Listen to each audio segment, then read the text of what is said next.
ਵਾਹਿਗੁਰੂ ਜੀ ਕਾ ਖਾਲਸਾ ਵਾਹਿਗੁਰੂ ਜੀ ਕੀ ਫਤਿਹ। ਸਿੱਖੀ ਦੇ ਪ੍ਰਚਾਰ ਤੇ ਪ੍ਰਸਾਰ ਨੂੰ ਸਮਰਪਿਤ ਸਾਡੇ ਖਾਸ ਪ੍ਰੋਗਰਾਮ ਬਾਣੀ ਦੇਖ ਰਹੀ ਦੇਸ਼ ਦੁਨੀਆ ਦੀ ਸਾਰੀ ਸੰਗਤ ਦਾ ਬਹੁਤ-ਬਹੁਤ ਸਵਾਗਤ ਹੈ। ਆਪ ਸਭ ਨੂੰ ਭਲੀਭਾਂਤ ਪਤਾ ਹੀ ਹੈ ਕਿ ਪ੍ਰੋਗਰਾਮ ਬਾਣੀ ਦੇ ਵਿੱਚ ਅਸੀਂ ਸ਼੍ਰੀ ਗੁਰੂ ਗੋਬਿੰਦ ਸਿੰਘ ਜੀ ਦੇ 350 ਸਾਲਾ ਦਿਵਸ ਨੂੰ ਸਮਰਪਿਤ ਪ੍ਰਕਾਸ਼ ਪੁਰਬ ਨੂੰ ਸਮਰਪਿਤ ਅਸੀਂ ਇੱਕ ਲੜੀ ਸ਼ੁਰੂ ਕੀਤੀ ਹੋਈ ਹੈ। ਗੁਰੂ ਗੋਬਿੰਦ ਸਿੰਘ ਜੀ ਦੇ ਜੀਵਨ ਤੇ ਉਹਨਾਂ ਦੀ ਬਾਣੀ ਤੇ ਆਧਾਰਿਤ ਜਿਹੜੀ ਵਿਚਾਰ ਅਸੀਂ ਕਰ ਰਹੇ ਹਾਂ। ਕੱਲ ਵੀ ਅਸੀਂ ਸ਼੍ਰੀ ਗੁਰੂ ਗੋਬਿੰਦ ਸਿੰਘ ਜੀ ਦੀ ਬਾਣੀ ਰਚੀ ਹੋਈ ਦਸਮ ਗ੍ਰੰਥ ਸ਼੍ਰੀ ਦਸਮ ਗ੍ਰੰਥ ਸਾਹਿਬ ਦੀ ਬਾਣੀ ਤੇ ਅਸੀਂ ਵਿਚਾਰ ਕੀਤੀ ਸੀ ਔਰ ਸਾਡੇ ਨਾਲ ਖਾਸ ਮਹਿਮਾਨ ਜੁੜੇ ਸਨ ਡਾਕਟਰ ਇੰਦਰਜੀਤ ਸਿੰਘ ਗੋਗਵਾਣੀ ਤੇ ਅੱਜ ਵੀ ਸਾਡੇ ਨਾਲ ਡਾਕਟਰ ਇੰਦਰਜੀਤ ਸਿੰਘ ਗੋਗਵਾਣੀ ਜੀ ਜੁੜੇ ਹੋਏ ਨੇ, ਸਾਡੇ ਖਾਸ ਮਹਿਮਾਨ ਨੇ ਪ੍ਰੋਗਰਾਮ ਬਾਣੀ ਦੇ। ਡਾਕਟਰ ਸਾਹਿਬ ਬਹੁਤ-ਬਹੁਤ ਸਵਾਗਤ ਹੈ ਆਪ ਜੀ ਦਾ। ਵਾਹਿਗੁਰੂ ਜੀ ਕਾ ਖਾਲਸਾ ਵਾਹਿਗੁਰੂ ਜੀ ਕੀ ਫਤਿਹ। ना बात कहूँ अब की ना बात कहूँ तब की, अगर ना होते गुरु गोबिंद सिंह तो सुन्नत होती सब की।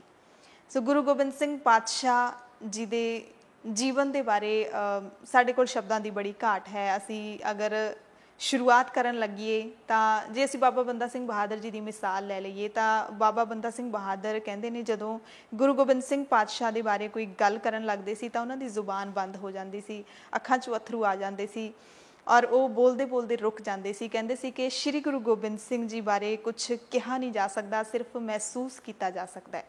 सो दसम ग्रंथ की बाणी की असीं गल कर रहे थे, विचार कर रहे सी। कल भी असीं काफ़ी पक्षों ते विचार कीती सी। अज असीं देखांगे कि बाणी का विषय वस्तु की है और बाणी दे विच की पक्ष लए गए ने। शुरू करते हैं अज दा बाणी विचार।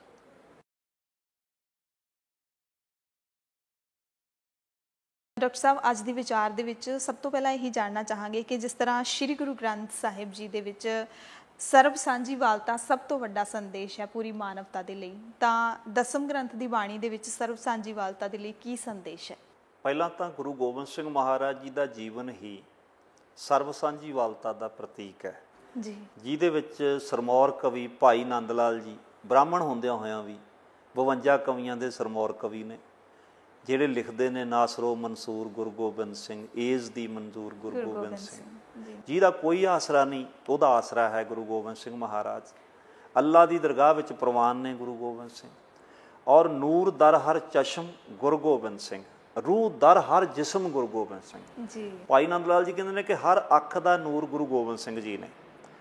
तो मतलब ये जोड़ा इहो जे गंभीर शब्द कवि लिख रहा है और पीर बुद्धू शाह जी और नबी खां गनी खां पठान होंदियां मुसलमान होंदियां गुरु घर दे शरधालू ने और पीर बुद्धू शाह के परिवार ने तो सतगुरां दा कंघा भी केसां समेत सांभिया होया। बिल्कुल। और नबी खां गनी खां का परिवार लाहौर दे विच रहिंदा 6वीं पीढ़ी है उन्हां दी, उन्होंने हुक्मनामा दसवें पातशाह का सांभिया होया।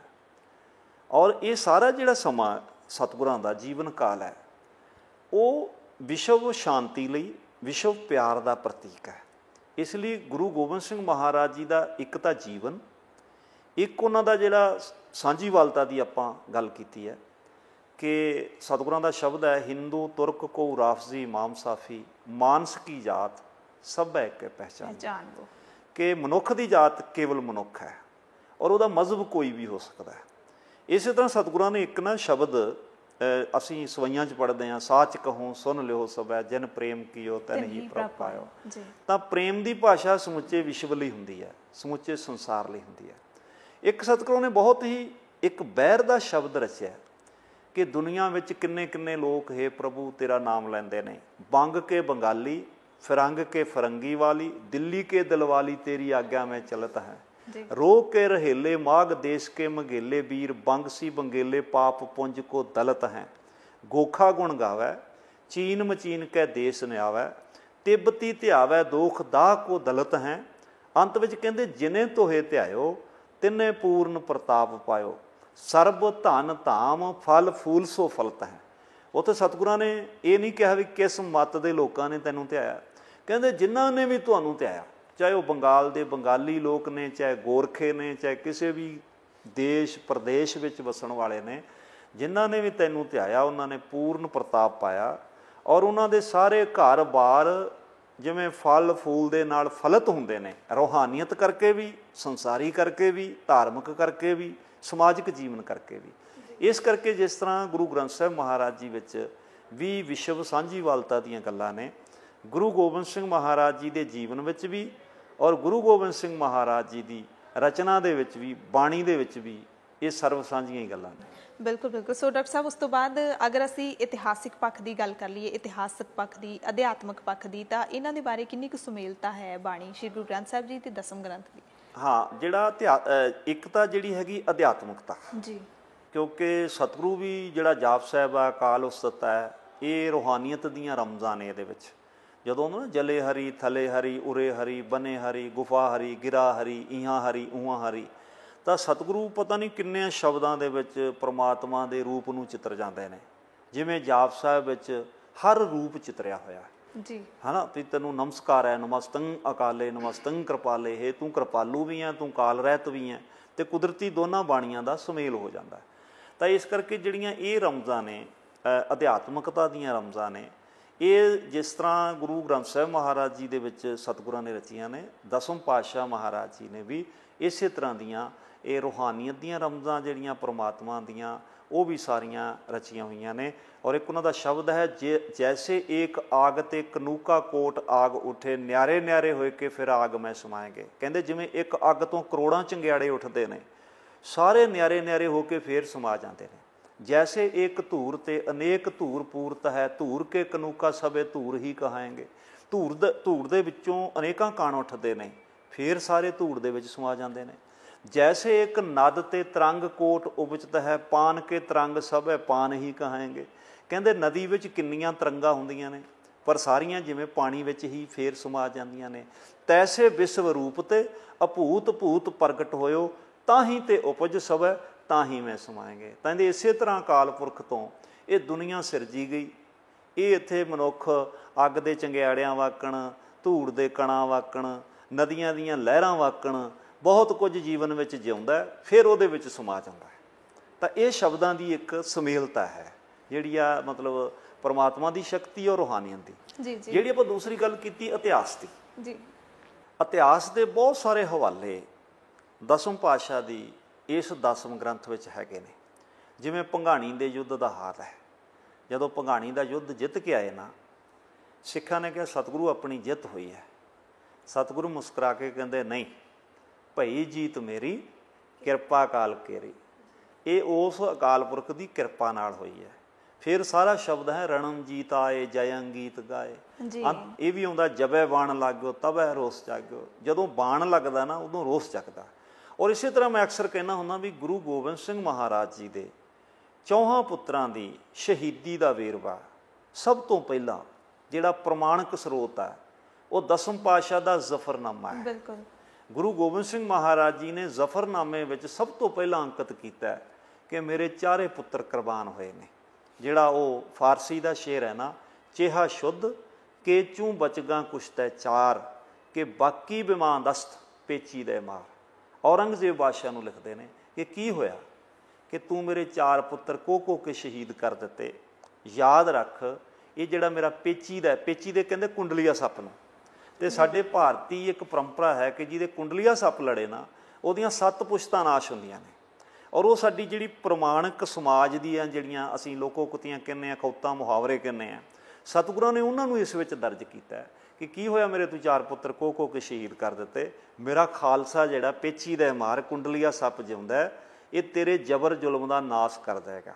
ਤਾਂ ਮੈਂ ਕਹਿੰਦਾ ਹੁੰਦਾ ਕਿ ਜਿਹੜੇ ਬਾਕੀ ਸਾਰੇ ਸਰੋਤ ਨੇ ਉਹ 2 ਨੰਬਰ 'ਤੇ ਨੇ। ਬਿਲਕੁਲ। ਸਤਿਗੁਰਾਂ ਦੇ ਪੁੱਤਰਾਂ ਦੀ ਸ਼ਹਾਦਤ ਦਾ, ਕੁਰਬਾਨੀ ਦਾ ਵੇਰਵਾ ਸਭ ਤੋਂ ਪਹਿਲਾਂ ਗੁਰੂ ਗੋਬਿੰਦ ਸਿੰਘ ਮਹਾਰਾਜ ਜੀ ਨੇ ਜ਼ਫਰਨਾਮੇ ਵਿੱਚ ਲਿਖਿਆ। ਬਿਲਕੁਲ ਬਿਲਕੁਲ ਡਾਕਟਰ ਸਾਹਿਬ ਜੀ, ਅੱਗੇ ਚੱਲੀਏ ਤਾਂ ਜਿਸ ਤਰ੍ਹਾਂ ਸਰੀਰਕ ਤੰਦਰੁਸਤੀ ਦੀ ਗੱਲ ਕਰੀਏ ਜਾਂ ਫਿਜ਼ੀਕਲ ਫਿਟਨੈਸ ਦੀ, ਉਸ ਬਾਰੇ, ਕਿਉਂਕਿ ਗੁਰੂ ਗੋਬਿੰਦ ਸਿੰਘ ਪਾਤਸ਼ਾਹ ਖੁਦ ਵੀ ਬਲਵਾਨ ਸਨ ਔਰ ਉਹਨਾਂ ਦੇ ਕੋਲੇ ਇੱਕ ਵੱਡੀ ਫੌਜ ਸੀ, ਤਾਂ ਉਸ ਬਾਰੇ ਕੀ ਦਸਮ ਗ੍ਰੰਥ ਦੇ ਵਿੱਚ? ਹਾਂ, ਜਿਵੇਂ ਨਾ ਆਪਾਂ ਗੁਰੂ ਨਾਨਕ ਪਾਤਸ਼ਾਹ ਮਹਾਰਾਜ ਜੀ ਦਾ ਸ਼ਬਦ ਪੜ੍ਹਦੇ ਹਾਂ, ਬਾਬਾ ਹੋਰ ਖਾਣਾ ਖੁਸ਼ੀ ਖੁਆਰ, ਜਿਤ ਖਾਧੈ ਤਨ ਪੀੜੀਐ, ਮਨ ਮੈਂ ਚਲੇ ਵਕਾਰ। ਜੀ। ਜਾਂ ਅਧਿਕ ਸਵਾਦ ਰੋਗ ਅਧਿਕਾਈ। ਜਿੰਨੇ ਬੰਦਾ ਜ਼ੁਬਾਨ ਦੇ ਸਵਾਦਾਂ ਲਈ ਖਾਂਦਾ, ਉਹਨੇ ਨਵੇਂ ਰੋਗ ਪੈਦਾ ਕਰ ਲੈਂਦਾ। ਹੋਰ ਖਾਣਾ ਹੈ ਕਿ ਜਿਹੜਾ ਲੋੜ ਤੋਂ ਵੱਧ ਖਾਣਾ, ਜਿਹਦੀ ਸਾਨੂੰ ਲੋੜ ਨਹੀਂ ਹੈ ਪਰ ਅਸੀਂ ਰਸਾਂ ਕਸਾਂ ਵਿੱਚ ਪੈ ਕੇ ਬੇਲੋੜਾ ਖਾਂਦੇ ਹਾਂ, ਉਹ ਬਹੁਤ ਸਾਰੇ ਰੋਗ ਅਤੇ ਦੁੱਖ ਪੈਦਾ ਕਰ ਦਿੰਦਾ। ਗੁਰੂ ਗੋਬਿੰਦ ਸਿੰਘ ਮਹਾਰਾਜ ਜੀ ਨੇ ਦਸਮ ਬਾਣੀ ਵਿੱਚ ਦਰਜ ਕੀਤਾ ਕਿ ਮਨੁੱਖ ਦਾ ਸਰੀਰ ਕੰਚਨ ਵਰਗਾ, ਸੋਨੇ ਵਰਗਾ ਕਿਵੇਂ ਰਹਿ ਸਕਦਾ। ਸਤਿਗੁਰਾਂ ਦਾ ਇੱਕ ਸ਼ਬਦ ਹੈ, ਅਲਪ ਆਹਾਰ ਸੁਲਪ ਸੀ ਨਿੰਦਰਾ, ਦਇਆ ਸ਼ਿਮਾ ਤਨ ਪ੍ਰੀਤ, ਸੀਲ ਸੰਤੋਖ ਸਦਾ ਨਿਰਵਹਿਬੋ ਹਵੈਬੋ ਤ੍ਰੈ ਗੁਣ ਅਤੀਤ। ਅੱਜ ਯੁੱਗ ਦੇ ਵਿੱਚ ਵੀ ਜਿੰਨੇ ਆਯੁਰਵੈਦਿਕ ਦੇ ਨੁਸਖੇ ਆ ਜਾਂ ਸਾਡੇ ਹਿਕਮਤ ਦੀਆਂ ਗੱਲਾਂ ਨੇ, ਉਹ ਕਹਿੰਦੇ ਥੋੜ੍ਹਾ ਖਾਓ ਥੋੜ੍ਹਾ ਸੌਂ। ਕੁਝ ਸੌਣਾ ਤੁਹਾਡੀ ਲੋੜ ਹੈ, ਬੇਲੋੜਾ ਸੌਣਾ ਬਿਮਾਰੀ ਹੈ। ਕੁਝ ਖਾਣਾ ਤੁਹਾਡੇ ਸਰੀਰ ਦੀ ਲੋੜ ਹੈ, ਬੇਲੋੜਾ ਖਾਣਾ ਬਿਮਾਰੀਆਂ ਨੂੰ ਸੱਦਾ ਦਿੰਦਾ ਹੈ। ਸਤਿਗੁਰਾਂ ਨੇ ਆਪਦੇ ਸਮੁੱਚੇ ਸੰਸਾਰ ਨੂੰ ਜਾਗਰਤ ਕੀਤਾ ਕਿ ਥੋੜ੍ਹਾ ਖਾਓ ਥੋੜ੍ਹਾ ਸੌਂ, ਦਇਆ ਸ਼ਿਮਾ ਤਨ ਪ੍ਰੀਤ। ਮਨ ਵਿੱਚ ਦਇਆ ਵੀ ਰੱਖਣੀ ਔਰ ਖਿਮਾ ਵੀ ਰੱਖਣੀ। ਸਾਡੀਆਂ ਜਿੰਨੀਆਂ ਅੱਜ ਲੜਾਈਆਂ ਨੇ, ਜਿੰਨੀ ਕਤਲੋਗਾਰਤ ਹੈ, ਜਿੰਨਾ ਅੱਤਵਾਦ ਹੈ, ਜਾਂ ਜਿੰਨਾ ਇਹ ਸਾਡੀ ਅਫਰਾ ਤਫਰੀ ਹੈ, ਸਟਰੈਸ ਹੈ, ਟੈਨਸ਼ਨ ਹੈ, ਚਿੰਤਾ ਰੋਗ ਨੇ, ਕਾਹਦੇ ਕਰਕੇ ਨੇ? ਸੰਸਾਰ ਵਿੱਚ ਦਇਆ ਤੇ ਖਿਮਾ ਜਦੋਂ ਵਿਹੂਣਾ ਸਮਾਜ ਹੋ ਜਾਂਦਾ ਨਾ, ਘਰਾਂ ਦੀਆਂ ਲੜਾਈਆਂ, ਸੁਸਾਇਟੀਆਂ ਦੀਆਂ ਲੜਾਈਆਂ, ਸੰਸਥਾਵਾਂ ਦੀਆਂ ਲੜਾਈਆਂ, ਗੁਰਦੁਆਰਿਆਂ ਦੀਆਂ ਲੜਾਈਆਂ ਤੱਕ ਸਭ ਕੁਝ ਚਲਾ ਜਾਂਦਾ ਹੈ। ਬਿਲਕੁਲ। ਮਨੁੱਖ ਦਾ ਦਇਆਵਾਨ ਹੋਣਾ, ਵੈਸੇ ਜਿਹੜੀ ਦਇਆ ਨਾ, ਇਹ 16 ਕਲਾਵਾਂ ਵਿੱਚੋਂ ਇੱਕ ਕਲਾ ਵੀ ਹੈ ਜੀ। ਵੀ ਦਇਆ ਵੀ ਆਪਣੇ ਆਪ ਵਿੱਚ ਬੜੀ ਵੱਡੀ ਸ਼ਕਤੀ ਹੈ। ਕਿਸੇ ਨੂੰ ਖਿਮਾ ਕਰ ਦੇਣਾ, ਇਹ ਵੀ ਆਪਣੇ ਆਪ ਵਿੱਚ ਬੜੀ ਵੱਡੀ ਸ਼ਕਤੀ ਹੈ। ਤਨ ਪ੍ਰੀਤ, ਇਹਦੇ ਦੋ ਅਰਥ ਬਣਦੇ ਨੇ। ਇੱਕ ਹੈਗਾ ਕਿ ਇਸ ਚੀਜ਼ ਨੂੰ, ਆਪਣੇ ਤਨ ਨੂੰ ਪ੍ਰੀਤ ਕਰਨੀ। ਤਨ ਨੂੰ ਪ੍ਰੀਤ ਕਰਨੀ, ਮੇਰਾ ਖਿਆਲ ਦੁਨੀਆ ਵਿੱਚ ਜਿਹੜਾ ਮਨੁੱਖ ਆਪਣੇ ਸਰੀਰ ਨੂੰ ਪ੍ਰੀਤ ਕਰਦਾ, ਉਹ ਮਲੀਨ ਨਹੀਂ ਹੋ ਸਕਦਾ, ਮੈਲਾ ਨਹੀਂ ਹੋ ਸਕਦਾ, ਉਹ ਬਿਮਾਰ ਵੀ ਨਹੀਂ ਹੋ ਸਕਦਾ। ਸਾਡੇ ਲੋਕਾਂ ਦੀ ਬਦਕਿਸਮਤੀ ਹੈ, ਅਸੀਂ ਸਾਰੀਆਂ ਚੀਜ਼ਾਂ ਨੂੰ ਪਿਆਰ ਕਰਦੇ ਹਾਂ, ਗੱਡੀਆਂ ਨੂੰ, ਫਰਨੀਚਰ ਨੂੰ, ਘਰਾਂ ਨੂੰ, ਨਹੀਂ ਕਰਦੇ ਤਾਂ ਆਪਣੇ ਤਨ ਨੂੰ ਨਹੀਂ ਕਰਦੇ। ਜਦੋਂ ਅਸੀਂ ਕਹਿੰਦੇ ਨਾ ਕਿ ਅੱਜ ਦੀ ਸਦੀ ਵਿੱਚ ਨਸ਼ੇ ਵੱਧ ਗਏ ਨੇ, ਸਮੈਕ, ਚਿੱਟੇ, ਕਾਲੇ, ਕਿੰਨੇ ਤਰ੍ਹਾਂ ਦਾ ਲੋਕ ਤੰਬਾਕੂ ਪੀ ਪੀ ਕੇ ਕਰੋੜਾਂ ਰੁਪਏ ਦਾ ਜ਼ਿੰਦਗੀ ਬਰਬਾਦ ਕਰ ਲੈਂਦੇ ਨੇ। ਕਿਸੇ ਨੂੰ ਬਲੱਡ ਕੈਂਸਰ ਹੈ, ਕਿਸੇ ਨੂੰ ਜ਼ੁਬਾਨ ਦਾ ਹੈ, ਕਿਸੇ ਨੇ ਚਮੜੀ ਖਰਾਬ ਕਰ ਲਈ। ਜਿਹੜਾ ਬੰਦਾ ਆਪਣੇ ਤਨ ਨੂੰ ਪ੍ਰੀਤ ਕਰਦਾ ਹੋਵੇ, ਉਹਦੀ ਖੁਰਾਕ ਵੀ ਮਾੜੀ ਨਹੀਂ ਹੋਏਗੀ, ਉਹਦੀ ਪੋਸ਼ਾਕ ਵੀ ਮਾੜੀ ਨਹੀਂ ਹੋਏਗੀ, ਉਹਦੀ ਭਾਸ਼ਾ ਵੀ ਮਾੜੀ ਨਹੀਂ ਹੋਏਗੀ। ਇਹ ਆਪਣੇ ਆਪ ਵਿੱਚ ਇੱਕ ਬੜੀ ਵੱਡੀ ਰਮਜ਼ ਹੈ ਕਿ ਆਪਣੇ ਤਨ ਨੂੰ ਪ੍ਰੀਤ ਆਪ ਕਰਨੀ। ਬਿਲਕੁਲ। ਤੇ ਮੇਰਾ ਖਿਆਲ ਇਹ ਸਾਰੇ ਹੀ ਰੋਗਾਂ ਦਾ ਹੀ ਦਵਾ ਇਹਦੇ ਵਿੱਚ ਛੁਪੀ ਹੋਈ ਹੈ। ਇਸ ਲਈ ਸੀਲ ਸੁਭਾਅ, ਸੰਤੋਖੀ ਸੁਭਾਅ ਹੋਣਾ, ਸੰਤੋਖ ਆਪਣੇ ਆਪ ਵਿੱਚ ਇੱਕ ਬੜੀ ਵੱਡੀ ਸ਼ਕਤੀ ਹੈ। ਜਿਨ੍ਹਾਂ ਲੋਕਾਂ ਨੇ ਸੰਤੋਖ ਗਵਾ ਲਿਆ, ਉਹਨਾਂ ਨੂੰ ਸਿਕੰਦਰ ਕਹਿ ਲਓ, ਹਿਟਲਰ ਕਹਿ ਲਓ, ਜ਼ਾਲਮ ਕਹਿ ਲਓ, ਕੁਛ ਕਹਿ ਲਓ। ਜਦੋਂ ਬੇਸੰਤੋਖੇ ਹੋ ਗਏ, ਉਹ ਲੋਕਾਂ ਨੂੰ ਲੁੱਟਣ ਪਏ। ਜਿੰਨਾ ਭ੍ਰਿਸ਼ਟਾਚਾਰ ਹੈ, ਜਿੰਨੀ ਮਿਲਾਵਟਖੋਰੀ ਹੈ, ਉਹਨਾਂ ਲੋਕਾਂ ਦੀ ਦੇਣ ਹੈ ਜਿਨ੍ਹਾਂ ਦੀ ਜ਼ਿੰਦਗੀ 'ਚੋਂ ਸੰਤੋਖ ਖਤਮ ਹੋ ਗਿਆ। ਮੇਰੇ ਖਿਆਲ ਇਹ ਦੋ ਪੰਕਤੀਆਂ ਹੀ ਆਪਣੇ ਆਪ ਵਿੱਚ ਇੰਨੀ ਵੱਡੀ ਸ਼ਕਤੀ ਰੱਖਦੀਆਂ ਨੇ, ਇੰਨੀ ਵੱਡੀ ਵਿਆਖਿਆ ਰੱਖਦੀਆਂ ਨੇ। ਤੇ ਇਹਨਾਂ ਦੋਵਾਂ ਦੇ ਉੱਤੇ ਹੀ ਬੰਦਾ ਪਹਿਰਾ ਦੇ ਲਵੇ ਤਾਂ ਮੇਰਾ ਖਿਆਲ ਕੰਚਨ ਵਰਗਾ ਦਾ ਸਰੀਰ ਫਿਰ ਰਹੇਗਾ ਹੀ ਰਹੇਗਾ। ਬਿਲਕੁਲ ਬਿਲਕੁਲ ਡਾਕਟਰ ਸਾਹਿਬ, ਜਿਸ ਤਰ੍ਹਾਂ ਸ਼੍ਰੀ ਗੁਰੂ ਗ੍ਰੰਥ ਸਾਹਿਬ ਜੀ ਦੀ ਬਾਣੀ ਹੈ, ਸਾਰੀ ਕਾਵ ਰੂਪ ਦੇ ਵਿੱਚ ਰਚਨਾ ਕੀਤੀ ਗਈ ਹੈ। ਇਸੇ ਤਰ੍ਹਾਂ ਦਸਮ ਗ੍ਰੰਥ ਦੀ ਬਾਣੀ ਦੀ ਵੀ ਕਾਵ ਰੂਪ ਦੇ ਵਿੱਚ ਰਚਨਾ ਕੀਤੀ ਗਈ ਹੈ। ਕੱਲ ਤੁਸੀਂ ਦੱਸਿਆ ਸੀ ਏਕ ਅਛਰੀ ਛੰਦ ਦੇ ਵਿੱਚ ਸਿਰਫ ਤੇ ਸਿਰਫ ਗੁਰੂ ਗੋਬਿੰਦ ਸਿੰਘ ਪਾਤਸ਼ਾਹ ਨੇ ਜਿਹੜੀ ਕਾਵ ਰਚਨਾ ਕੀਤੀ ਹੈ। ਸੋ ਕਾਵ ਕਲਾ ਦਾ ਕੀ ਪੱਖ ਹੈਗਾ, ਉਸ ਬਾਰੇ ਵੀ ਅਸੀਂ ਜਾਣਨਾ ਚਾਹਾਂਗੇ। ਹਾਂਜੀ, ਕਿਉਂਕਿ ਜਿਹੜਾ ਸਾਡਾ ਪੁਰਾਣਾ ਭਾਰਤੀ ਸਿੱਖੀ ਸੱਭਿਆਚਾਰ, ਉਹਦੇ ਵਿੱਚ ਜਿੰਨੇ ਵੀ ਗ੍ਰੰਥ ਰਚੇ ਗਏ ਨਾ, ਚਾਹੇ ਉਹ ਇਤਿਹਾਸ ਦੇ ਸਨ।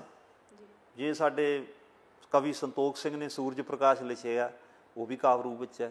ਰਤਨ ਸਿੰਘ ਭੰਗੂ ਦਾ ਸ੍ਰੀ ਗੁਰੂ ਪੰਥ ਪ੍ਰਕਾਸ਼, ਉਹ ਵੀ ਕਾਵ ਰੂਪ ਵਿੱਚ ਹੈ। ਗਿਆਨੀ ਗਿਆਨ ਸਿੰਘ ਦਾ ਪੰਥ ਪ੍ਰਕਾਸ਼, ਉਹ ਵੀ ਕਾਵ ਰੂਪ ਵਿੱਚ ਹੈ। ਇਹ ਇੱਕ ਯੁੱਗ ਸੀਗਾ ਜਦੋਂ ਇਤਿਹਾਸ ਨੂੰ ਵੀ ਕਾਵ ਰੂਪ ਵਿੱਚ ਹੋਵੇ ਤਾਂ ਬਹੁਤ ਹੀ ਸ਼ੌਕ ਨਾਲ ਪੜ੍ਹਿਆ ਜਾਂਦਾ ਸੀ। ਅਤੇ ਇਹ ਤਾਂ ਜਿਹੜਾ ਅਧਿਆਤਮਕਤਾ ਹੈ, ਜਿਹੜੀ ਧੁਰਕੀ ਬਾਣੀ ਹੈ, ਰੂਹਾਨੀ ਬਾਣੀ ਹੈ, ਦੈਵੀ ਬੋਲ ਨੇ, ਜਿਹੜਾ ਅਨੁਭਵ ਪ੍ਰਕਾਸ਼ ਹੈ, ਉਹ ਤਾਂ ਸਹਿਜ ਭਾਵੀ ਕਾਵ ਰੂਪ ਵਿੱਚ ਹੋਣਾ ਸੀ। ਕਈ ਵਾਰੀ ਸਮਾਜ ਇਹਨੂੰ ਕੇਵਲ ਕਾਵ ਰੂਪ ਤੱਕ ਰੁਕ ਜਾਂਦਾ। ਮੈਂ ਇਹਦਾ ਹੋਰ ਰੂਪ ਵਿੱਚ ਵਿਆਖਿਆ ਕਰਦਾ ਹੁੰਦਾ। ਸਾਡੇ ਸਤਿਗੁਰਾਂ ਦਾ ਜੋ ਅਨੁਭਵ ਪ੍ਰਕਾਸ਼ ਸੀ, ਜੋ ਉਹਨਾਂ ਨੇ ਬਾਣੀ ਰਚੀ, ਉਹ ਰਾਗਬੱਧ ਵੀ ਹੈ, ਉਹ ਕਾਵਬੱਧ ਵੀ ਹੈ। ਉਹਦੇ ਵਿੱਚ ਕਾਵ ਦੇ ਬੜੇ ਬੜੇ ਉੱਤਮ ਨਮੂਨੇ ਨੇ। ਅਤੇ ਕਾਵ ਕਲਾ ਆਪਣੇ ਆਪ ਵਿੱਚ ਸੋਝ ਕਲਾ ਵੀ ਹੈ ਕਿ ਇਹਦੇ ਵਿੱਚ ਬਹੁਤ ਵੱਡੀ ਸ਼ਕਤੀ ਹੁੰਦੀ ਹੈ। ਜਿਵੇਂ ਸਤਿਗੁਰੂ ਤੇਗ ਦੀ ਮਹਿਮਾ ਕਰਦੇ ਨੇ ਜੀ, ਤਾਂ ਤੇਗ ਦੀ ਮਹਿਮਾ ਕਰਦੇ ਕਰਦੇ ਜਦੋਂ ਇਸ ਕਾਵ ਨੂੰ ਰਚਦੇ ਨੇ, ਖੰਡ ਬਿਹੰਡੰ ਖਲਦਲ ਖੰਡੰ ਅਤਰਣ ਮੰਡੰ ਵਰ ਭੰਡੰ ਭੁਜ ਦੰਡ ਅਖੰਡੰ ਤੇਜ ਪ੍ਰਚੰਡੰ ਜੋਤ ਅਮੰਡੰ ਭਾਨ ਪ੍ਰਭੰ ਸੁਖ ਸੰਤਾਂ ਕਰਣੰ ਦੁਰਮਤ ਦਰਣੰ ਕਿਲ ਵਿਖ ਹਰਣੰ ਅਸਰਣੰ ਜੈ ਜੈ ਜਗਕਾਰਨ ਸਿਸ਼ਟ ਉਬਾਰਨ ਮੰਪ੍ਰਿਤ ਪਾਰਨ ਜੈ ਤੇਗੰ। ਹੇ ਤੇਗ ਤੇਰੀ ਜੈ ਹੋਵੇ, ਤੂੰ ਕਿ ਤੂੰ ਮੇਰੀ ਪਾਲਣਾ ਕਰਨ ਵਾਲੀ ਹੈ। ਹੁਣ ਇਹਦੇ ਜਿਹੜਾ ਬਹਿਰ ਚੱਲਦਾ ਸੱਚਮੁੱਚ ਵੀਰ ਰਸ ਹੈਗਾ। ਬਿਲਕੁਲ। ਤੇ ਜਿਹੜਾ ਇਹਨੂੰ ਪੜ੍ਹੇਗਾ, ਜੇ ਤਾਂ ਇਹਨੂੰ ਇਸ ਬਹਿਰ ਵਿੱਚ ਪੜ੍ਹੇਗਾ, ਖਾਸ ਕਰਕੇ ਸਾਡੇ ਜਿਹੜੇ ਤਰਨਾ ਦਲ ਔਰ ਬੁੱਢਾ ਦਲ ਦੇ ਨਿਹੰਗ ਸਿੰਘ ਨੇ ਨਾ, ਇਹਨਾਂ ਦਾ ਉਚਾਰਨ ਬੜਾ ਸਪਸ਼ਟ ਆ। ਦਸਮ ਪਾਤਸ਼ਾਹ ਦੀ ਬਾਣੀ ਬਾਰੇ ਨਾ, ਇਹਨਾਂ ਦੇ ਉਚਾਰਨ ਵਿੱਚ ਵੀਰ ਰਸ ਵੀ ਹੈ। ਇਹਨਾਂ ਦਾ ਜਿਹੜਾ ਸਰੂਪ ਆ, ਜਿਹੜਾ ਇਹਨਾਂ ਦਾ ਪਹਿਰਾਵਾ, ਉਹ ਵੀ ਵੀਰ ਰਸੀ ਹੈ। ਕਿਉਂਕਿ ਉਹ ਰੰਗ ਤੋਂ ਔਰ ਉਹਨਾਂ ਦੇ ਪਹਿਰਾਵੇ ਤੋਂ, ਉਹਨਾਂ ਦੇ ਸ਼ਸਤਰਬੱਧ ਹੋਣਾ ਔਰ ਉਹਨਾਂ ਦੇ ਜਦ ਚਿਹਰੇ ਤੋਂ ਇਹ ਬਾਣੀ ਫੁੱਟਦੀ ਹੈ ਜਾਂ ਉਹ ਜਦੋਂ ਉਚਾਰਨ ਕਰਦੇ ਨੇ ਤਾਂ ਉਹ ਸੱਚਮੁੱਚ ਇੱਕ ਬੀਰਸੀ ਰੰਗ ਪੈਦਾ ਕਰ ਦਿੰਦੇ ਨੇ। ਹਾਂ, ਇਹਨੂੰ ਕੋਈ ਬਹੁਤ ਸਹਿਜ ਭਾਵੀ ਪੜ੍ਹੇਗਾ। ਜਿਵੇਂ ਨਾ ਇੱਕ ਸਤਿਗੁਰਾਂ ਨੇ ਇੱਕ ਯੁੱਧ ਕਥਾ ਚਿੱਤਰੀ ਹੈ ਜਿਹਦੇ ਵਿੱਚ ਰਾਮ ਤੇ ਰਾਵਣ ਦੀਆਂ ਫੌਜਾਂ ਲੜਦੀਆਂ ਨੇ, ਰਾਮਾ ਅਵਤਾਰ ਦੇ ਵਿੱਚ ਹੈ। ਇੱਕ ਇਹਨੂੰ ਅਸੀਂ ਕਹਿੰਦੇ ਹੁੰਦੇ ਹਾਂ ਧੁਨੀਆਤਮਕ ਚਿੱਤਰਨ, ਵੀ ਧੁਨੀਆਂ ਵਿੱਚੋਂ ਵੀ ਸ਼ਕਤੀ ਪੈਦਾ ਹੁੰਦੀ ਹੈ। ਉਹ ਸ਼ਬਦ ਹੈ ਕਾਗੜਦੰਗ ਕਾਤੀ ਕਟਾਰੀ ਕਟਾਕੰ ਤਾਗੜਦੰਗ ਤੀਰੰਗ ਤੁਪਕੰ ਤੜਾਕੰ ਝਾਗੜਦੰਗ ਨਾਗੜਦੰਗ ਬਾਗੜਦੰਗ ਬਾਜੇ ਗਾਗੜਦੰਗ ਗਾਜੀ ਗਜੇ ਗਜ ਗਾਜੇ।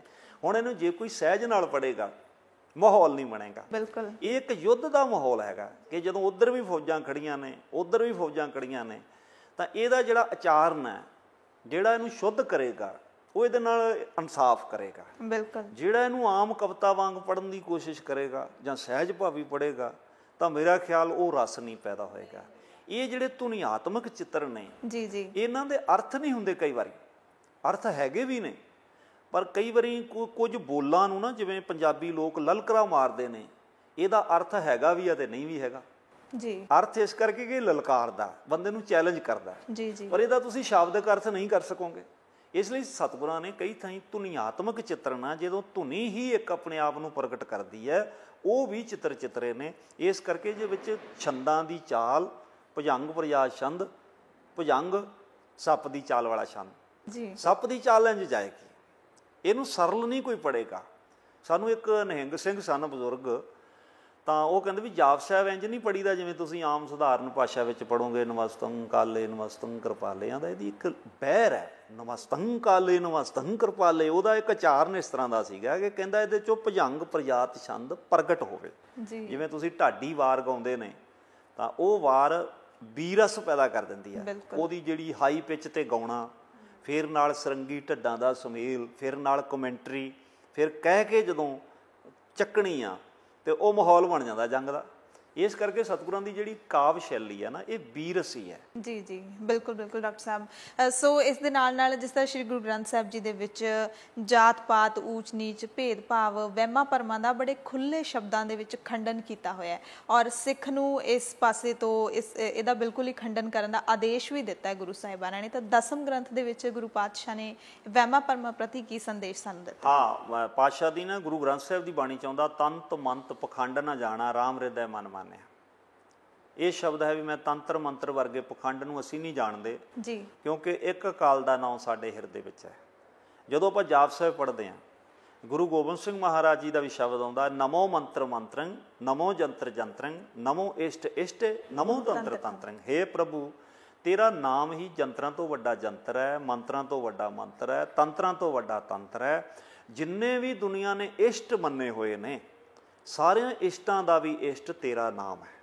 ਔਰ ਇਸੇ ਤਰ੍ਹਾਂ ਬਾਣੀ 'ਚ ਸ਼ਬਦ ਆਉਂਦਾ, ਦੁਬਦਾ ਨਾ ਪੜੋ ਹਰ ਬਿਨ ਹੋਰ ਨਾ ਪੂਜੋ, ਮੜੈ ਮਸਾਣ ਨਾ ਜਾਈ, ਤ੍ਰਿਸ਼ਨਾ ਰਾਚ ਨਾ ਪਰ ਘਰ ਜਾਵਾਂ, ਤ੍ਰਿਸ਼ਨਾ ਨਾਮ ਬਜਾਈ। ਸਤਿਗੁਰੂ ਕਹਿੰਦੇ ਮੈਂ ਕਿਸੇ ਦੋ ਖਿਆਲਾਂ ਵਿੱਚ ਨਹੀਂ ਹਾਂ। ਸਮਝਾਇਆ ਤਾਂ ਸਾਨੂੰ ਆ ਕਿ ਨਾ ਕਿਸੇ ਮੜੀ ਨੂੰ ਮੱਥਾ ਟੇਕਣਾ, ਨਾ ਕਿਸੇ ਮਸਾਣ 'ਤੇ ਜਾਣਾ।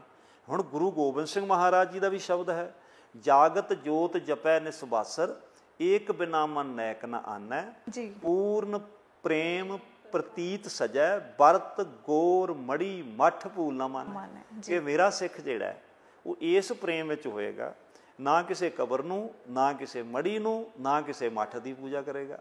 ਤਾਂ ਕੰਪੈਰੇਟਿਵਲੀ ਜਦੋਂ ਆਪਾਂ ਗੱਲ ਕਰਦੇ ਹਾਂ, ਜਿਸ ਤਰ੍ਹਾਂ ਸਤਿਗੁਰਾਂ ਨੇ ਗੁਰੂ ਗ੍ਰੰਥ ਸਾਹਿਬ ਮਹਾਰਾਜ ਜੀ ਦੀ ਬਾਣੀ ਵਿੱਚ ਆਪਣੇ ਸਿੱਖ ਨੂੰ ਸੁਚੇਤ ਕੀਤਾ, ਗੁਰੂ ਗੋਬਿੰਦ ਸਿੰਘ ਮਹਾਰਾਜ ਜੀ ਤਾਂ ਇੰਨੇ ਸ਼ਬਦ ਨੇ ਜਿਹੜੇ ਖਾਸ ਕਰਕੇ ਇਹ ਜੰਤਰ ਮੰਤਰ ਤੰਤਰ, ਕਬਰਾਂ ਮੜੀਆਂ, ਪਖੰਡ ਦੇ ਪ੍ਰਤੀ ਸਤਿਗੁਰੂ ਕਹਿੰਦੇ, ਜਗ ਆਪਨ ਆਪਨ ਰਜਾਨਾ, ਪਾਰ ਬ੍ਰਹਮ ਕਾਹੂ ਨਾ ਪਛਾਨਾ, ਇੱਕ ਮੜੀਆਂ ਕਬਰਨ ਵੈ ਜਾਹੀ, ਦੋਹਾਂ ਨੂੰ ਮੈਂ ਪਰਮੇਸ਼ਰ ਨਾਹੀ। ਕਹਿੰਦੇ ਕੋਈ ਮੜੀਆਂ 'ਚ ਫਿਰਦਾ, ਕੋਈ ਕਬਰਾਂ 'ਚ ਫਿਰਦਾ, ਇੱਥੇ ਪਰਮੇਸ਼ਰ ਨਹੀਂ ਹੈਗਾ। ਪਰਮੇਸ਼ਰ ਦੀ ਤੁਸੀਂ ਆਰਾਧਨਾ ਕਰੋਗੇ ਤੇ ਪਰਮੇਸ਼ਰ ਦੀ ਪ੍ਰਾਪਤੀ ਕਰੋਗੇ। ਇੱਕ ਸਤਿਗੁਰਾਂ ਨੇ ਬਚਿੱਤਰ ਨਾਟਕ ਵਿੱਚ ਹਵਾਲਾ ਦਿੱਤਾ ਹੈ ਕਿ ਮੈਂ ਕੀ ਹਾਂ।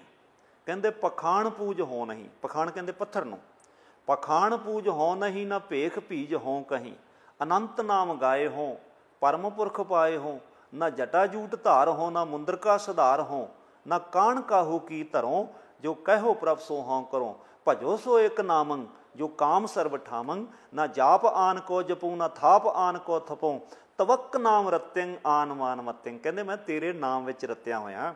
ਮਤ ਕੋਈ ਸਮਝੇ ਮੈਂ ਕਿਸੇ ਭੇਖ ਦੀ ਪੂਜਾ ਕਰਦਾ ਜਾਂ ਮੈਂ ਕੋਈ ਜਟਾ ਜੂਟ ਹਾਂ, ਕਿਉਂਕਿ ਭਾਰਤੀ ਧਰਮ ਪ੍ਰਣਾਲੀ ਦੇ ਵਿੱਚ ਕਈ ਵਾਰੀ ਲੋਕ ਸਰੀਰ ਤੇ ਸੁਆਹ ਮਲ ਨੂੰ ਵੀ ਧਰਮ ਸਮਝ ਲੈਂਦੇ ਆ, ਕੁਝ ਨੰਗੇ ਪੈਰੀਂ ਰਹਿਣ ਨੂੰ ਵੀ ਧਰਮ ਸਮਝ ਲੈਂਦੇ ਨੇ, ਕੁਝ ਜਟਾਂ ਨੂੰ ਹੀ ਧਰਮ ਸਮਝ ਲੈਂਦੇ ਨੇ। ਸਤਿਗੁਰੂ ਕਹਿੰਦੇ ਨਹੀਂ, ਮੈਂ ਕੇਵਲ ਤੇਰੇ ਨਾਮ ਵਿੱਚ ਰਤਿਆ ਹੋਇਆ ਹਾਂ, ਕਿਉਂਕਿ ਮੈਂ ਹੂੰ ਪਰਮ ਪੁਰਖ ਕੋ ਦਾਸਾ, ਦੇਖਣ ਆਇਓ ਜਗ ਤਮਾਸ਼ਾ।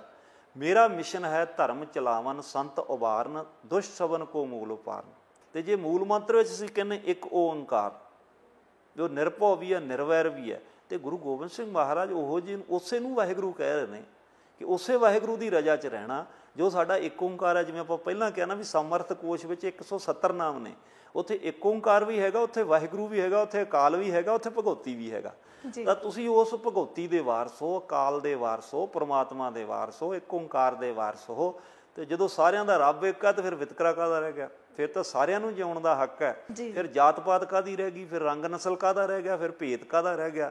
ਇਹ ਸਾਰਾ ਕੁਝ ਸਤਿਗੁਰਾਂ ਨੇ ਇੱਕ ਮਾਡਲ ਵੀ ਦਿੱਤਾ ਸਮਾਜ ਨੂੰ ਕਿ ਜਿਹਦੇ 'ਚ ਮੈਂ ਇਹ ਗੁਣ ਵੇਖਣਾ ਉਹਦਾ ਆਹ ਰੂਪ ਹੈਗਾ, ਉਹ ਇਹਨਾਂ ਬਾਣੀਆਂ ਨੂੰ ਪੜ੍ਹਨ ਵਾਲਾ ਹੈਗਾ, ਆਹ 5 ਬਾਣੀਆਂ ਪੜ੍ਹ ਕੇ ਇਹਨੂੰ ਮੈਂ ਅੰਮ੍ਰਿਤ ਦੀ ਦਾਤ ਦਿੱਤੀ ਹੈ। ਅਗਰ ਇਹ ਜਾਤ ਪਾਤ ਮੰਨਦਾ ਤੇ ਫਿਰ ਆਪਦੇ ਧਰਮ ਉੱਤੇ ਪਹਿਰਾ ਨਹੀਂ ਦੇ ਰਿਹਾ ਜੀ, ਤੇ ਇਹਨੂੰ ਪਹਿਰਾ ਦੇਣ ਵਾਸਤੇ ਸਤਿਗੁਰਾਂ ਨੇ ਜਾਗਰਤ ਕੀਤਾ ਔਰ ਇਹਦੀ ਜ਼ਿੰਮੇਵਾਰੀਆਂ ਨਿਭਾਈਆਂ, ਇਹਨੂੰ ਮਰਜ਼ਾਦਾ ਦਿੱਤੀ, ਇਹਨੂੰ ਰਹਿਤ ਦਿੱਤੀ ਔਰ ਇਹਨੂੰ ਸਮਝਾਇਆ ਕਿ ਤੂੰ ਕੀ ਕਰਨਾ ਤੇ ਕੀ ਨਹੀਂ ਕਰਨਾ। ਇਸ ਕਰਕੇ ਆਨੰਦਪੁਰ ਇੱਕ ਫਲਸਫਾ ਹੈ ਜੋ ਸਤਿਗੁਰਾਂ ਨੇ ਵਸਾਇਆ। ਅੱਜ ਵੀ ਆਨੰਦਪੁਰ ਦਾ ਉਹ ਪੈਗਾਮ ਹੈ ਜੋ ਗੁਰੂ ਗੋਬਿੰਦ ਸਿੰਘ ਮਹਾਰਾਜ ਜੀ ਦਾ ਪੈਗਾਮ ਸੀਗਾ। ਜੀ ਜੀ ਬਿਲਕੁਲ ਬਿਲਕੁਲ ਡਾਕਟਰ ਸਾਹਿਬ। ਸੋ ਬਹੁਤ ਸਾਰੇ ਪੱਖ ਨੇ ਬਾਣੀ ਦੇ, ਅਗਰ ਸਾਰੇ ਅਸੀਂ ਵਿਚਾਰ ਕਰਨ ਲੱਗਾਂਗੇ ਤਾਂ ਟਾਈਮ ਇੰਨਾ ਨਹੀਂ ਅਲਾਓ ਕਰਦਾ। ਬਾਕੀ ਸਾਡਾ ਫਰਜ਼ ਬਣਦਾ ਹੈ ਕਿ ਅਸੀਂ ਖੁਦ ਦਸਮ ਗ੍ਰੰਥ ਦੀ ਬਾਣੀ ਨੂੰ ਪੜ੍ਹੀਏ ਤੇ ਵਿਚਾਰੀਏ ਔਰ ਕੀ ਸਾਨੂੰ ਸੁਨੇਹੇ ਦਿੱਤੇ ਨੇ ਗੁਰੂ ਸਾਹਿਬ ਨੇ ਉਸ ਅੰਮ੍ਰਿਤਮਈ ਬਾਣੀ ਦੇ ਵਿੱਚ, ਉਹ ਪੜ੍ਹ ਕੇ ਹੀ ਆਨੰਦ ਆ ਸਕਦਾ ਤੇ ਵਿਚਾਰ ਕੇ ਹੀ। ਸੋ ਡਾਕਟਰ ਸਾਹਿਬ, ਜਾਂਦੇ ਜਾਂਦੇ ਗੁਰੂ ਗੋਬਿੰਦ ਸਿੰਘ ਪਾਤਸ਼ਾਹ ਦੀ ਸ਼ਖਸੀਅਤ ਦੇ ਬਾਰੇ 2 ਸ਼ਬਦ ਤੁਸੀਂ ਕੀ ਕਹਿਣਾ ਚਾਹੋਗੇ? ਦੇਖੋ, ਗੁਰੂ ਗੋਬਿੰਦ ਸਿੰਘ ਮਹਾਰਾਜ, ਕਿਉਂਕਿ ਗੋ ਦਾ ਅਰਥ ਹੈ ਧਰਤੀ, ਬਿੰਦ ਦਾ ਅਰਥ ਹੈ ਥੰਮ। ਗੁਰੂ ਗੋਬਿੰਦ ਸਿੰਘ ਮਹਾਰਾਜ ਇਸ ਡੋਲਦੀ ਹੋਈ ਧਰਤੀ ਦਾ ਥੰਮ ਨੇ ਔਰ ਯੁਗਾਂ ਜਗੰਤਰਾਂ ਤੱਕ ਰਹਿਣਗੇ। ਇਸ ਕਰਕੇ ਉਹਨਾਂ ਦੀ ਜਿਹੜੀ ਰਚਨਾਵਲੀ, ਸਤਿਗੁਰਾਂ ਦੀ ਬਾਣੀ ਬਾਰੇ ਸਾਨੂੰ ਡੂੰਘਾ ਅਧਿਐਨ ਕਰਨ ਦੀ ਲੋੜ ਹੈ। ਅਤੇ ਦੇ ਵਿੱਚੋਂ ਸਾਨੂੰ ਹੋਰ ਅਮੀਰ ਪੱਖ ਸਾਨੂੰ ਨਜ਼ਰ ਆਏਗਾ। ਜਿੰਨੇ ਟੀਕਾਕਾਰਾਂ ਨੇ ਇਹਦੇ ਅਰਥ ਕੀਤੇ ਨੇ, ਚਾਹੇ ਗਿਆਨੀ ਨਾਰਾਇਣ ਸਿੰਘ ਮਜੰਗਾਂ ਵਾਲੇ ਨੇ, ਚਾਹੇ ਸਾਡੇ ਖਾਲਸਾ ਕਾਲ ਦੇ ਵਿੱਚ ਇੱਕ ਧਾਰਮ ਦੇ ਰਹੇ ਨੇ ਬਿਸ਼ਨ ਸਿੰਘ ਲੱਖੂਵਾਲ, ਉਹਨਾਂ ਨੇ ਵੀ 6 ਭਾਗਾਂ 'ਚ ਅਰਥ ਕੀਤੇ ਨੇ। ਕੋਈ 20-25 ਵਿਦਵਾਨਾਂ ਦੀਆਂ ਬਹੁਤ ਅੱਛੀਆਂ ਪੁਸਤਕਾਂ ਜਿਹੜੀਆਂ ਦਸਮ ਗ੍ਰੰਥ ਬਾਰੇ ਰਚੀਆਂ ਗਈਆਂ ਨੇ, ਜਿਹਦੇ ਵਿੱਚ ਸਾਡੇ ਸਭ ਤੋਂ ਪੁਰਾਣੇ ਗਿਆਨੀ ਦਿੱਤ ਸਿੰਘ ਹੋਣਾ ਨੇ ਦਸਮ ਪਾਤਸ਼ਾਹ ਦੀ ਬਾਣੀ 'ਤੇ ਬਹੁਤ ਅੱਛਾ ਕੰਮ ਕੀਤਾ। ਭਾਈ ਵੀਰ ਸਿੰਘ ਜੀ ਨੇ ਕੀਤਾ, ਕਾਹਨ ਸਿੰਘ ਨਾਭਾ ਜੀ, ਪ੍ਰੋਫੈਸਰ ਸਾਹਿਬ ਸਿੰਘ ਜੀ, ਔਰ ਜਿੰਨੇ ਵੀ ਸਾਡੇ ਸਿੱਖ ਪੰਥ ਦੇ ਵਿਦਵਾਨ ਹੋਏ ਨੇ, ਕਿਸੇ ਨੇ ਕਿੰਤੂ ਨਹੀਂ ਦਸਮ ਪਾਤਸ਼ਾਹ ਦੀ ਬਾਣੀ 'ਤੇ ਕੀਤਾ।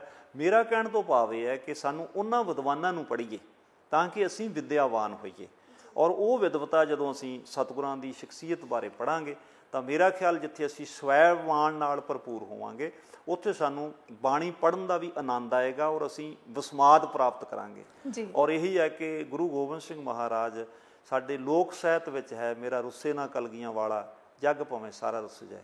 ਔਰ ਉਹ ਇੱਕ ਸਵੈਮਾਨ ਸਾਡੇ ਵਿੱਚ ਜਿਉਂਦਾ ਰਹਿਣਾ ਚਾਹੀਦਾ ਹੈ। ਇਹ ਕਲਗੀਧਰ ਪਾਤਸ਼ਾਹ ਦੀਆਂ ਬਖਸ਼ਿਸ਼ਾਂ ਦੇ ਪਾਤਰ ਬਣਨ ਵਾਸਤੇ ਉਹਨਾਂ ਦੀਆਂ ਬਾਣੀਆਂ 'ਤੇ ਨਿਸ਼ਚਾ ਕਰਨਾ ਔਰ ਉਹਨਾਂ ਦੇ ਬਾਣੀ ਵਿੱਚ ਪ੍ਰਪੱਕ ਹੋਣਾ ਔਰ ਉਹਨਾਂ ਦੇ ਸਿਧਾਂਤਾਂ 'ਤੇ ਪਹਿਰਾ ਦੇਣਾ ਹੀ ਸਾਡੀ ਜਿਹੜੀ ਸੱਚੀ ਜੀਵਨ ਜਾਚ ਹੈ। ਜੀ ਜੀ ਬਿਲਕੁਲ ਡਾਕਟਰ ਸਾਹਿਬ, ਬਹੁਤ ਵਧੀਆ ਸੁਨੇਹੇ ਦੇ ਨਾਲ ਅਸੀਂ ਸਮਾਪਤੀ ਕਰਨ ਲੱਗੇ ਹਾਂ ਪ੍ਰੋਗਰਾਮ ਦੀ, ਤੇ ਆਪ ਜੀ ਦਾ ਬਹੁਤ ਬਹੁਤ ਧੰਨਵਾਦ ਖਾਸ ਤੌਰ ਤੇ ਬਾਣੀ ਦੇ ਨਾਲ ਜੁੜਨ ਦੇ ਲਈ।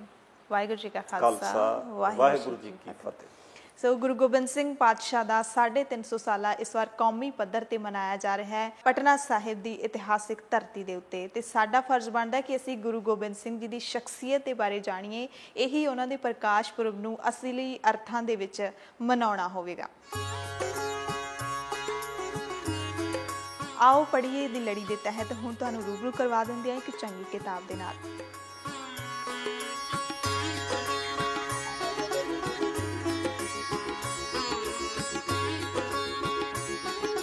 ਬਖਸ਼ੋ ਆਗਿਆ, ਰੱਬ ਰਾਖਾ ਸਰਬੱਤ ਦਾ ਭਲਾ। ਵਾਹਿਗੁਰੂ ਜੀ ਕਾ ਖਾਲਸਾ, ਵਾਹਿਗੁਰੂ ਜੀ ਕੀ ਫਤਿਹ।